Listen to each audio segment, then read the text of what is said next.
এই জীবন যেন বহতা নদীর মতো, চলার পথে কত বাঁক মোহনা শত, আছে আরো দ্বন্দ্ব আলো আধারের, বেছে নিতে হবে তাই পথ আমাদের।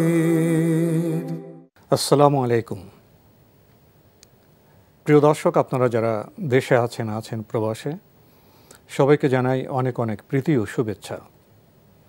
শুরু হলো এনটিভি আয়োজিত এবং লাভ হলো নিবেদিত টক শো আলোকপাত। আমাদের আজকের বিষয় রহমাতুল্লিল আলামিন। আপনাদের সাথে আছি আমি জয়নুল আবেদিন আজাদ, আর আমাদের মাঝে অতিথি হিসেবে উপস্থিত আছেন বিশিষ্ট আলেম শায়েখ আহমদুল্লাহ। আসসালামু আলাইকুম রহমতুল্লাহ বরাকাতুহু। প্রিয় দর্শক, আমরা খুব সহজেই উচ্চারণ করি রহমাতুল্লিল আলামিন। সমগ্র বিশ্ব জগতের জন্য, সৃষ্টি জগতের জন্য যিনি রহমত, তার মর্যাদা, তার বক্তব্য, তার আচরণ আমাদের জন্য কতটা গুরুত্বপূর্ণ, আমরা কি এই বিষয়গুলো সেভাবে উপলব্ধি করি? সংক্ষিপ্ত সময়ে আমরা তার জীবনীকে, ইতিহাসের পাতাগুলোকে যেভাবে আমরা উল্টাচ্ছি, সেখানে আমরা খুব কমই বলতে পারছি, অনেক কিছু রয়ে যায়। এবং সাধারণত সংক্ষিপ্ত সময়ে যখন আমরা নবী সাল্লাল্লাহু আলাইহি ওয়াসাল্লামের জীবনী নিয়ে কথা বলি, তখন বড় বড় ঘটনাগুলো ইতিহাস যেভাবে সাজিয়েছে সাধারণত সেভাবেই বলা হয়ে যায়। কিন্তু এর বাইরে উপলব্ধি করার মতো একটি বিষয় আছে। নবী সাল্লাল্লাহু আলাইহি ওয়াসাল্লামের জীবনে যে প্রতিটি দিন, প্রতিটি প্রহর, ঘরে বাইরে সমাজে বন্ধুর সাথে আচরণের বিষয়, শত্রুর সাথে উদার আচরণের বিষয়, রাষ্ট্রের বিভিন্ন গোত্রের সাথে আচরণের বিষয়, আন্তর্জাতিক বিশ্বের সাথে আচরণের বিষয়, এই পরতে পরতে যে নীতিগুলো, আদর্শগুলো, বক্তব্যগুলো আছে, তা বোধহয় আমরা খুব কমই বলতে পারছি। আমরা চেষ্টা করছি কিছুটা স্পর্শ করার জন্য। আজকে একটি বিষয়, একটি আকাঙ্ক্ষার বিষয় আপনাদের সামনে পেশ করতে চাই। সেটি হলো ইতিহাসের ধারাবাহিকতায় যে কথাগুলো আছে, এসে যায়, সেগুলো আমরা বলবো, কিন্তু পরবর্তী পর্যায়ে আমরা নবী সাল্লাল্লাহু আলাইহি ওয়াসাল্লামের জীবনের যে জ্যোতি, যে আলো, যে সৌন্দর্য, সেগুলো নিয়ে আমরা কিছু অনুষ্ঠান করার চেষ্টা করব। তো আজকে আমরা আমাদের সেই ধারাবাহিক বিষয়ে যাব। শায়েখ আহমদুল্লাহ ভাই, আমরা বোধহয় গত পর্বে খন্দক যুদ্ধ সম্পর্কে কিছু কথা বলেছিলাম। খন্দকের যুদ্ধের একেবারে শেষ প্রান্তে আমরা চলে এসেছিলাম এবং প্রসঙ্গত বলা হয়েছিল যে খন্দকের যুদ্ধ, যেটাকে অপর নাম হিসেবে আমরা জানি এবং কোরআনে যেটাকে গজওয়ায়ে আহজাব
মেরে জ্বালিয়ে পুড়িয়ে উচ্ছেদ করা হয়।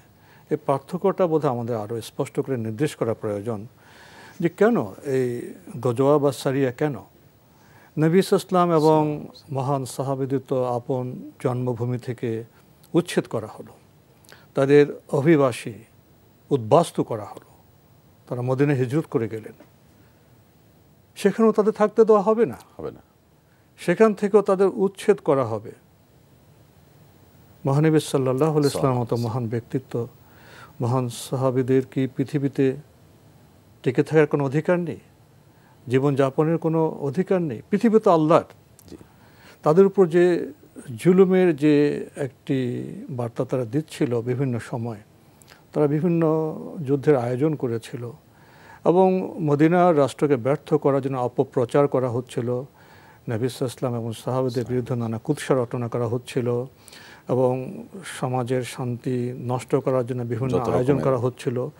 এই যে নানাবিধ ষড়যন্ত্র, এগুলো তো ব্যক্তি হিসেবে কেউ সহ্য করতে পারে, কিন্তু সমাজ রাষ্ট্রকে টিকিয়ে রাখার জন্য, প্রগতি এবং সমৃদ্ধির জন্য, জনগণের মধ্যে একটি শান্তিময় আবহাওয়া সৃষ্টি করার জন্য তো রাষ্ট্রীয়ভাবে দায়িত্ব পালন করা প্রয়োজন। অবশ্যই। তাই যেখানে যে মাত্রায় যতটা প্রয়োজন ততটা বার্তা দেওয়ার জন্য অভিযানগুলো চালানো হয়েছে। অভিযান মানে তো যুদ্ধ নয়। তো এটা ছিল আসলে মুসলিমের আত্মরক্ষার যে কতগুলো কৌশল ছিল, সে কৌশলগুলো। অতএব গজওয়া সারিয়া শুনলেই আমরা এটাকে যুদ্ধ হিসাবে দেখার কোনো কারণ নেই। আপনি যেমনটি বলছেন যে তখনকার যে আবহ ছিল, আমরা এর আগে বিভিন্ন পর্বে বলেছি মদিনার আশপাশটার অবস্থা কি ছিল, যে সিরিয়া থেকে ব্যবসায়ীরা ব্যবসার মালামাল নিয়ে বা নগদ অর্থ করে নিয়ে মদিনার আশেপাশের রাস্তা দিয়ে চলাফেরা করত। সেটা সুদূর আপনার মক্কা হোক কিংবা মক্কার আশেপাশের অন্যান্য এলাকা হোক, এই সমস্ত এলাকা মানুষগুলোর যাতায়াতের মূল জায়গায় ছিল এইটি। অতএব এখানকার মানুষের কাজই ছিল রাহাজানি করা, লুণ্ঠন করা, খুন খারাপ করা, এটাই ছিল। তো এই মানুষগুলো যখন দেখলো যে রাহমাতুল আলামিন সাল্লাল্লাহু আলাইহি ওয়াসাল্লাম এবং সাহাবা ইকরামের আগমনে মদিনায় একটা শান্তির একটা আবহাওয়া তৈরি হয়েছে, এখানে আপনার বিভিন্ন ধর্মের মানুষ, এমনকি ইহুদিদের সাথে মুসলমানদের একটা মৈত্রী চুক্তি হয়েছে, ঐতিহাসিক মৈত্রী চুক্তি, এবং শুধু ইহুদি নয়, মদিনায় বসবাসকারী সকল চিন্তার মানুষ একটা জায়গায় ঐক্যবদ্ধ হয়েছে। পৃথিবীর ইতিহাসে এরকম একটা অস্থির সমাজ ঠিক নবী করিম সাল্লাল্লাহু আলাইহি ওয়াসাল্লামের আগমনের পরপরই এত অল্প সময়ের মধ্যে এতটা গুছিয়ে নিয়ে তারা একটা সুসংহত রাষ্ট্রে পরিণত হয়েছে। সন্দেহাতীতভাবে আশেপাশের যে ছোট ছোট আপনার রাহাজানিতে লিপ্ত ছোট ছোট যে বেদুইনদের গোত্রগুলো ছিল, কবিলা ছিল, এই গোত্রগুলো তো এই জিনিসগুলোকে ইতিবাচক দেওয়ার কথা নয়, কারণ তাদের তো পেশা নষ্ট হচ্ছে, রাহাজানি করতে পারছে না, ছিনতাই করতে পারছে না। এদেরকে থামানোর জন্য যে না, আমরা একেবারে শুধুমাত্র মুখে তোমাদেরকে দাওয়াত দিচ্ছি, আর তোমরা যত অনাচার করে যাবা, রাষ্ট্রের শান্তি শৃঙ্খলা নষ্ট করবা, আমরা দেখে দেখে সইব, ব্যাপারটা এরকম নয়।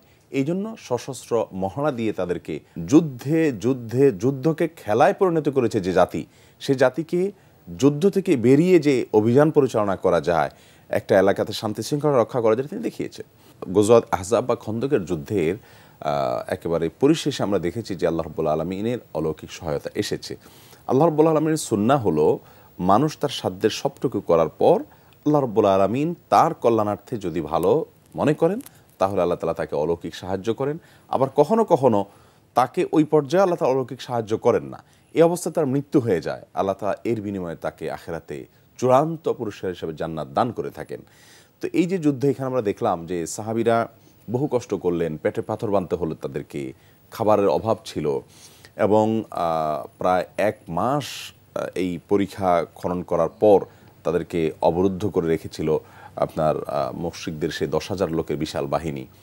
এত কিছুর পরও নবী করিম সাল্লাল্লাহু আলাইহি সাল্লামের সাহাবীরা চুল পরিমাণ তারা কিন্তু পিছপা হন নাই, যে না ঠিক আছে আমরা আর পারছি না, এবার ছেড়ে দেই হাল, না, তারা শেষ পর্যন্ত তাদের ধৈর্যের পরীক্ষা দিয়েছে, অন্যায়ের বিরুদ্ধে চ্যালেঞ্জে তারা অটুট ছিলেন। শেষ পর্যন্ত আল্লাহ রাব্বুল আলামিন তাদেরকে গায়বী মদদ পেলেন, দুটি ভাবে গায়বী মদদ দিলেন। কোরআন কারীমে আল্লাহ তাআলা সে বিষয়টি এভাবে বলছেন, ইয়া আইয়ুহাল্লাযিনা আমানু উযকুরু নি'মাতাল্লাহি আলাইকুম, হে ঈমানদাররা তোমরা স্মরণ করো তখনকার কথা যখন আল্লাহর নেয়ামত তোমাদের প্রতি এসেছে। কিভাবে এসেছে? ইসজাআতকুম জুনুদ, যখন বহুজাতিক বাহিনী তোমাদেরকে ধ্বংস করবার জন্য এসেছে, আজও বহুজাতিক বাহিনীর বিভিন্ন অভিযান হয়, ভালো উদ্দেশ্যে হয়, মন্দ উদ্দেশ্যে হয়। তখনকার বহুজাতিক বাহিনীর উদ্দেশ্য ছিল এই মদিনা রাষ্ট্রের সমস্ত মাজলুম মানুষগুলোকে শেষ করে দেওয়া, মুসলমানদের অস্তিত্বকে শেষ করে দেওয়া। ফারসালনা আলাইহিম রিহাম ওয়া জুনুদান লাম তারাউহা।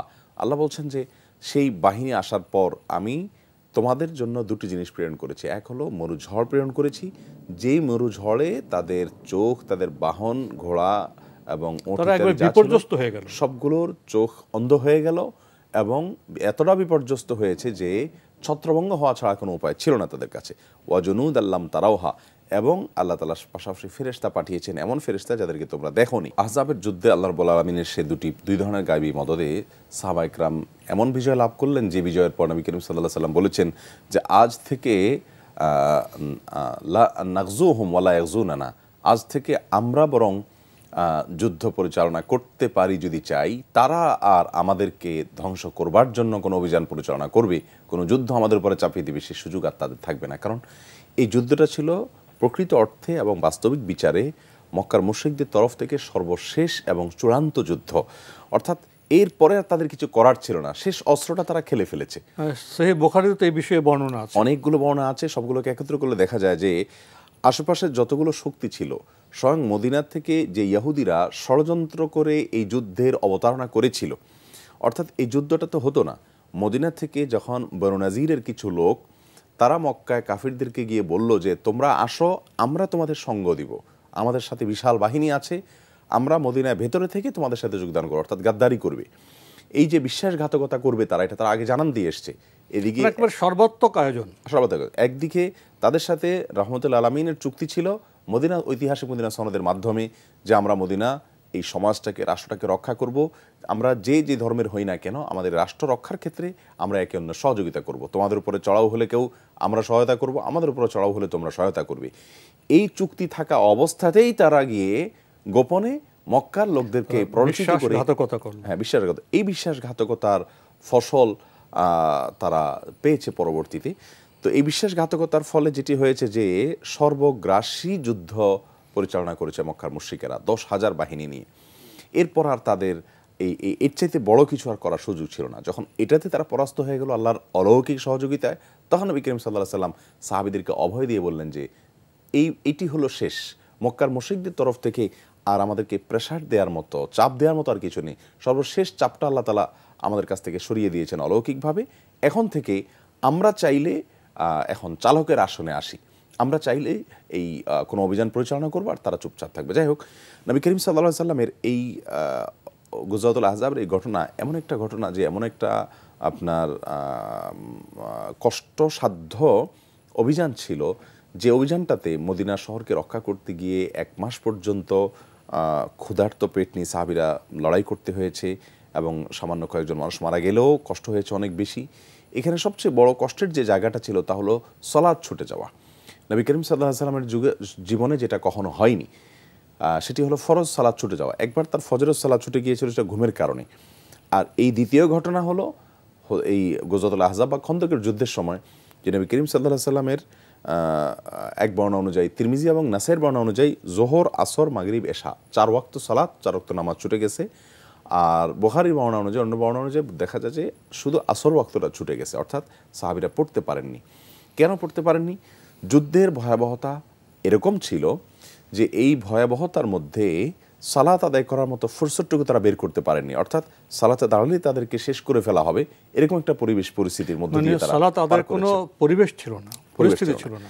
তবে এক্ষেত্রে ইমাম নববী রাহিমাহুল্লাহর ভিন্ন একটা ব্যাখ্যা আছে। তিনি বলেছেন যে সাহাবীরা যুদ্ধ করতে করতে এত বেশি যুদ্ধের মধ্যে ব্যস্ত ছিলেন যে সালাতের সময় কখন পার হয়ে গেছে তারা টেরি পাননি। তো এ দুটির যেটি হোক, মূল ঘটনা সালাত ছুটে গেছে, এটি হলো সত্য। এই ছুটে যাওয়া সালাতগুলোর পর নবী করিম সাল্লাল্লাহু আলাইহি ওয়াসাল্লাম সাহাবা ইকরাম এত কষ্ট পেয়েছেন যে নবী সাল্লাল্লাহু আলাইহি ওয়াসাল্লাম বদদুয়া দিয়েছেন এবং বলেছেন, মালা আল্লাহু বুয়ুতাহুম ওয়া কুবুরহুম নারা, আল্লাহ তাআলা তাদের ঘরবাড়ি এবং তাদের কবরকে আগুন দিয়ে পরিপূর্ণ করে দেখ, কারণ তারা আমাদের সালাতকে সময় মতো আদায় করতে দেয়নি, এর বাইরে তারা সালাতকে টাইম থেকে পিছিয়ে দিয়েছে। এই যে সালাত ছুটে গেল, এরপর সাহাবা ইকরাম নবী করিম সাল্লাল্লাহু আলাইহি ওয়াসাল্লাম একত্র করে সব সালাতগুলো জামাতের সাথে আজান দিয়ে বেলাল রাদিয়াল্লাহু ডেকে আদায় করেছেন। এক বর্ণনা অনুযায়ী তিরমিজি এবং নাসাইর বর্ণনা অনুযায়ী বেলালকে ডেকে বললেন আজান দাও, জোহর সালাত আদায় করা হলো, আজান একামত দেওয়া হলো। এরপরে আজান আর দেওয়া হলো না, কিন্তু একামত দেওয়া হলো, আসরের সালাত হলো, আবার একামত দেওয়া হলো, মাগরিব হলো, একামত দেওয়া হলো, এশা হলো। আদায় করেছেন গভীর রাতের পরে গিয়ে। তো এই 4 ওয়াক্ত বা মতান্তরে শুধু 1 ওয়াক্ত আসরের সালাতটা ছুটেছে, ছুটার পর তিনি আদায় করেছেন। এখন প্রশ্ন হলো যে নবী করিম সাল্লাল্লাহু আলাইহি সাল্লাম যুদ্ধের সময় যেরকম সালাত ছুটে গেছে, তাহলে কি আমরা আমাদের জীবনে এই ধরনের কোনো ব্যস্ততম কোনো সময় পার করলে আমরা সালাত ছেড়ে দিতে পারি কিনা? আমরা কি বার্তা নেব, কি বার্তা নেব এই ঘটনা থেকে? এর উত্তর হলো যে এই ঘটনার পরেই আল্লাহ রাব্বুল আলামিন সালাতুল খৌফের বিধান নাজিল করেছেন। অর্থাৎ যুদ্ধকালীন সময়ও সালাত আদায় করতে হবে। আর সেই সালাতের ধরন কি সেটা নিয়ে অনেকগুলো বর্ণনা আছে। আমরা একটা বর্ণনা শুধু পেশ করছি, সেটি হলো যে নবী করিম সাল্লাল্লাহু আলাইহি সাল্লাম থেকে বর্ণিত আছে, যুদ্ধের মধ্যে যদি সালাতের সময় হয়ে যায় তখন সালাত তো আদায় করতে হবে, জামাতের সাথে আদায় করতে হবে, কিন্তু সেই সালাত আদায়ের পদ্ধতিটা হবে এরকম যে ইমামের সাথে মুক্তাদিদের একটা অংশ দাঁড়াবে। একদিকে সালাত, একদিকে যুদ্ধ, এখানে সমন্বয়টা কিভাবে হবে? হ্যাঁ, সমন্বয়ের জায়গাটাই হলো এই যে ইমামের সাথে কিছু যোদ্ধারা দাঁড়িয়ে সালাত শুরু করবেন আর কিছু যোদ্ধারা যুদ্ধ করতে থাকবেন। যারা দাঁড়িয়ে সালাত আদায় করবেন তারা সালাত আদায়ের পর 1 রাকাত সালাত আদায়ের পর ইমাম সাহেব যখন দ্বিতীয় রাকাতের জন্য দাঁড়িয়ে যাবেন, তারা তখন সালাত ছেড়ে দিয়ে যুদ্ধে চলে যাবেন। আর এতক্ষণ যারা যুদ্ধ করছিলেন তারা এসে ইমামের সাথে যোগ দিবেন, ইমাম কন্টিনিউ করবেন। ইমামের সাথে এসে তারাও 1 রাকাত পড়বেন। 1 রাকাত পড়ার পর তারা আবার চলে যাবেন। পূর্বের জামাত যারা আগে যারা 1 রাকাত পড়ে চলে গিয়েছিলেন তারা ফেরত এসে ইমামের পেছনে দ্বিতীয় রাকাত তারা পূরণ করবেন। ততক্ষণ ইমামের 2 রাকাত কমপ্লিট হয়ে গেছে, তার সালাত শেষ। এখন তারা নিজে নিজে তাদের 1 রাকাত শেষ করবেন। এদের 1 রাকাত শেষ হওয়ার পর তাদের মোট 2 রাকাত শেষ হয়ে গেল, সফরের 2 রাকাত নামাজ হিসাবে তাদের নামাজ শেষ।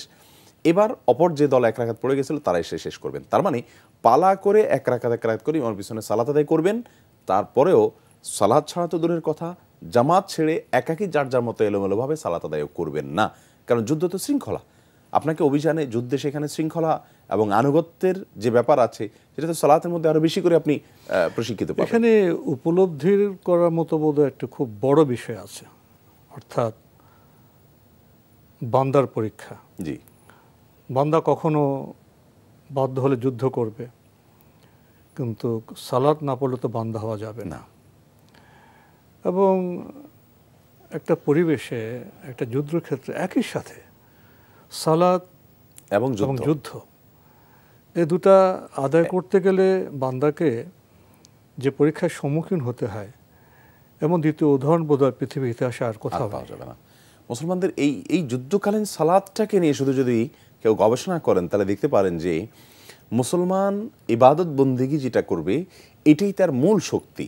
অর্থাৎ একজন যোদ্ধা, একজন মুসলিম যখন যুদ্ধ করবেন আল্লাহর জন্য, শান্তি প্রতিষ্ঠা করবার জন্য, দুষ্ট লোককে শাসন করবার জন্য, তখন তার সালাতের মাধ্যমে আল্লাহর কাছে সাহায্য নিতে হবে। ওয়াস্তাইনু বিস-সাবরি ওয়াস-সালাহ।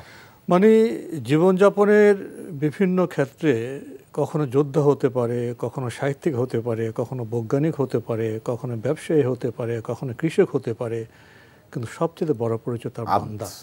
বান্দা তাকে হতেই হবে এবং বান্দার ভূমিকা তাকে পালন করতে হবে। বান্দিগি যখন মানুষ করবে তখন পর্যন্ত সে নিজেকে বান্দা হিসাবে স্টাবলিশ করলো, পরিচিত করলো, প্রতিষ্ঠিত করলো। এক্ষেত্রে আমরা দেখতে পাচ্ছি সালাতুল খৌফের মধ্য দিয়ে জীবনের এই কঠিন সময় পর্যন্ত সালাত ত্যাগ, এমনকি জামাত ত্যাগের কোনো সুযোগ নেই। সালাতুল খৌফের মধ্য দিয়ে তারা যুদ্ধের মধ্যেও সাহায্যটা আল্লাহর কাছ থেকে নিতে হবে। অর্থাৎ নিজের বাহুর যে জোর কিংবা অস্ত্রের যে জোর সেটা দিয়ে মুসলিম যুদ্ধ করবে না, তার আধ্যাত্মিক শক্তি আল্লাহর সাথে কানেক্টেড হয়ে সালাতের মাধ্যমে সাহায্য চাইবে সে। এর আগে একটু বলি যে সালাতুল খৌফ আসছে কোন প্রেক্ষিতে, তার একটা প্রেক্ষাপট আছে, ছোট্ট করে বলি। সেটি হলো একবার সাহাবীরা জোহরের সালাত আদায় করছেন নর্মালি, যেভাবে আদায় করতেন সাধারণ সালাত, সেরকম সালাতুল খৌফ না, অর্থাৎ 1 রাকাত করে না। তখন কাফিররা অর্থাৎ মুসলিমদের প্রতিপক্ষ শত্রুরা তারা বলল যে আচ্ছা, যেই মনোযোগিতা মুসলমানদেরকে নামাজে দেখা যায় এদেরকে শেষ করার তো সবচেয়ে ভালো সময় এটা, এখনই সুযোগ। এই সময়টাতে চড়াও হয়ে গেলে তারা তো দেখা যায় যে সালাতের সময় তারা জগতের কিচ্ছু মনে রাখে না, এত মনোযোগের সাথে সালাত আদায় করে। অতএব ওই টাইমে চড়াও হয়ে গেলে তো সব নিঃশেষ করে ফেলানো যায়। তাহলে প্ল্যান করে ফেলি আমরা, তারা আসর আবার পড়বে, ওই টাইমটাতে আমরা অভিযান চালাবো। এরই মধ্যে আল্লাহ রাব্বুল আলামিন জিবরিলকে পাঠিয়ে এই সালাতুল খৌফের বিধান দিলেন যে তারা ষড়যন্ত্র করছে, আল্লাহ তাআলা সেই ষড়যন্ত্র নাশাতের জন্য সালাতুল খৌফের ব্যবস্থা রেখেছেন।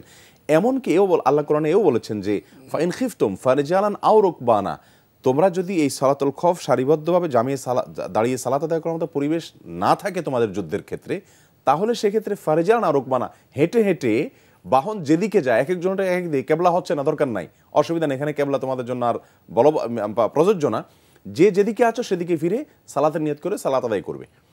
কতটা গুরুত্বপূর্ণ হলে যুদ্ধের ময়দানে ছত্রভঙ্গ অবস্থাতে হেঁটে হেঁটে বাহন যাচ্ছে যেদিকে হোক সেদিকে, তাও সালাত আদায় করতে। তুমি যোদ্ধা, তার চেয়ে বড় পরিচয় তুমি বান্দা, তুমি আল্লাহর গোলাম, সালাত আদায় করতে বন্দেগী তুমি ছাড়তে পারো না। চমৎকার কথা আপনার কাছ থেকে শুনছিলাম, কিন্তু আজকে তো আর হাতে সময় নেই, এখানে শেষ করতে হচ্ছে। শেখ আহমদুল্লাহ, আপনি কষ্ট করে আমাদের স্টুডিওতে এসেছেন, সময় দিয়েছেন, সেজন্য আপনাকে অনেক ধন্যবাদ। আপনাকে অনেক অনেক ধন্যবাদ। প্রিয় দর্শক, আমরা দেখছিলাম এনটিভি আয়োজিত টক শো আলোকপাত। আমাদের আজকের বিষয় ছিল রহমতুল লিল আলামিন।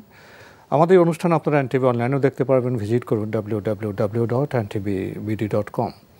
এছাড়া ইউটিউবে এবং আমাদের ভেরিফাইড ফেসবুক পেজে অনুষ্ঠান দেখতে পারবেন। কয়েক মিনিটে আমরা নবী সাল্লাল্লাহু আলাইহি ওয়াসাল্লামের জীবনের কিছু কথা জানার চেষ্টা করছিলাম। খন্দক যুদ্ধের পরে যে পরিস্থিতি, সেখানে আমরা সালাতের বার্তা পেলাম, যুদ্ধের ক্ষেত্রে খাওফের যুদ্ধের বিধান জানলাম। এই অধ্যায়ে আমরা যে বিষয়টি সবচেয়ে বেশি উপলব্ধি করলাম, যে মুসলিম যখন যেখানে যেভাবে থাকুক তাকে বান্দা হিসেবে জীবন পরিচালিত করতে হবে, যুদ্ধের ক্ষেত্রেও সালাত আদায় করতে হবে, পরিস্থিতিকে বিবেচনায় আনতে হবে এবং খৌফের সালাতে যে বিধান দিয়েছে সে বিধানের আনুগত্য করতে হবে। অর্থাৎ স্রষ্টা প্রদত্ত বিধান, রাসূল সাল্লাল্লাহু আলাইহি ওয়াসাল্লামের যে মানহাজ পদ্ধতি, এই দুয়ের যে সমীকরণ, সেটি তো ইবাদত, সেটি তো বান্দার আচরণ। আসুন এই বিধান থেকে আমরা জীবনের অন্যান্য ক্ষেত্রেও কি বিধান নাজিল হয়েছে সেটা জানার চেষ্টা করি। প্রিয় দর্শক, মহান আল্লাহ আমাদের সবাইকে নিরাপদে রাখুন, রাখুন শান্তিতে। আসসালামু আলাইকুম। চলার পথে কত বাঁক মোহনা শত, আছে আরো দ্বন্দ্ব আলো আধারের, বেছে নিতে হবে তাই পথ আমাদের।